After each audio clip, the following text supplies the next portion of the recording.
14-yanvar Vatan himoyachilari kuni munosabati bilan yurtimiz tinchligi va osoyishtaligini ta'minlab kelayotgan jasur harbiy xizmatchilarni e'zozlash, yosh avlod qalbida vatanparvarlik tuyg'ularini kuchaytirish maqsadida Chortoq tumani maktabgacha va maktab ta'limi bo'limiga qarashli 17-sonli maktabgacha ta'lim tashkilotida ma'naviy ma'rifiy tadbir o'tkazildi. 14-yanvar Vatan himoyachilari kuni bilan sizlarni chin qalbimdan, jamoamiz nomidan tabriklayman.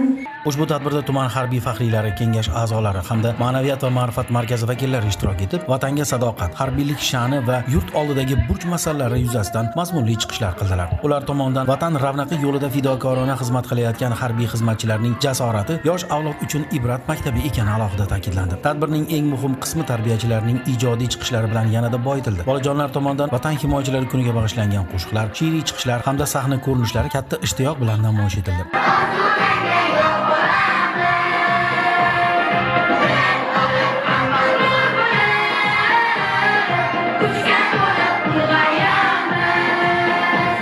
Ushbu chiqishlar orqali bolalarda vatanga mehr, milliy armiyamizga hurmat va vatanparvarlik ruhini shakllantirishga alohida e'tibor qaratildi. Sahna lavhalarida yurt posbonlarining matonati, sadoqati hamda tinchlikni ta'minlash yo'lidagi mas'uliyatli faoliyati bolalarga xos samimiyat bilan ifodalandi.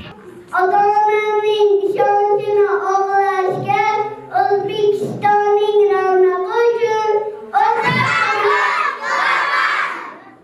Tadbir ishtirokchilari tarbiyalanuvchilarning faolligi va puxta tayyorgarligini yuqori baholab, bunday ma'naviy ma'rifiy uchrashuvlar yosh avlod tarbiyasida muhim ahamiyat kasb etishini qayd etdilar. Prezidentimizga, yurtimizga, xalqimizga va ezgulikka xizmat qiladigan bag'rikeng bolajonlar voyaga yetishadi.